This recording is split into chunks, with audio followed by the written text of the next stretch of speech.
Hi, I'm Izzy. I'm a first year Leeds Beckett student studying business and management. Today I'm going to talk about my behaviour as a consumer whilst looking at 3 different purchases that I have recently made. First of all, a definition of consumer buying behaviour is: consumer behaviour is the study of the process involved when an individual or group select, purchase, use and dispose of products, services or experience to satisfy needs and desires. The 3 products which I bought coincide with the 3 different buying situations that an individual finds themselves in.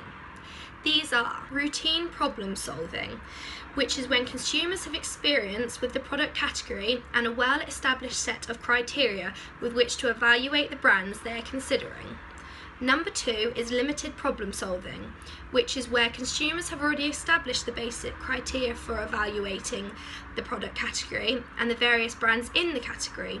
However, they have not fully established preferences concerning a select group or brand. And finally, number 3 is extended problem solving, when consumers have little experience for evaluating a product, category or specific brand.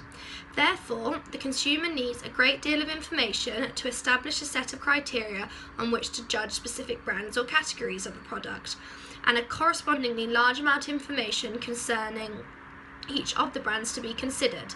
It usually occurs when buying products which are expensive, important and implies long-term commitments, for example a car, holiday or house. My first product that I'm going to speak about is an M&S sandwich which I bought before I got on the train. This is a routine problem solving purchase as it is relatively inexpensive and is something that I purchase a lot. Therefore, I didn't really search for any alternatives, I simply chose my preferred flavour and bought it. When examining my purchase through Richardson's 6 stages of purchases, I can see that really I only follow stages 1 and 5 and 6, which are: my need recognition was hunger, I purchased it after I found the flavour which I liked, and then finally my post-purchasing evaluation was satisfaction as my hunger had been fulfilled. The next product that I purchased was a new pair of blue branded jeans, and this is an example of a limited problem solving purchase. The purchase was slightly more impulsive, which isn't normally something that I do. However, the warm weather that we experienced triggered a need recognition of slightly more summery clothes. And then when I looked online, I noticed that the one particular shop had a huge discounted sale, which swayed me towards choosing these specific jeans. This shows that I was influenced by price over brand loyalty. Finally, once I'd purchased them, I felt satisfied as the quality of jeans was good and they were cheap.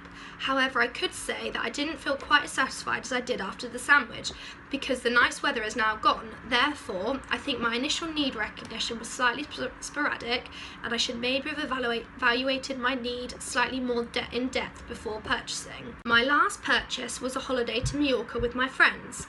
This was an extended problem solving purchase as it is something that I infrequently buy and is expensive.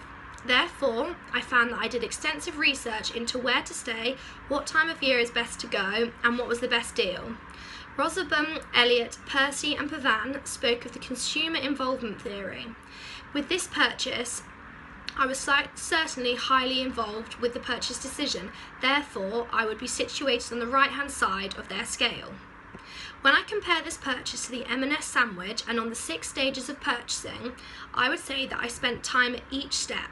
My need recognition was that I wanted a holiday abroad. I then went on to search for the best places to visit in June, which had lots of activities and nice hotels and villas. I then narrowed it down to 2 hotels and a destination, with Mallorca being our preferred location, as it had the nicest hotels and villas and that they were all within my budget. Therefore, we all paid for the holiday. My post-purchase evaluation is that I'm very happy. I'm yet to go on holiday, so cannot completely reflect on my purchase. However, by booking it early, we got a great deal and the villa we wanted, whereas if we would have left it later, the villa is now fully booked and it is more expensive. Therefore, we are satisfied with the outcome. Upon reflecting on my 3 purchases, I have certainly realised that the more expensive and irregular the purchase is, the longer you will spend time at each step when purchasing. Whereas when buying something inexpensive and often one wouldn't experience all of the stages, instead just that we recognise there is a need and then we purchase it.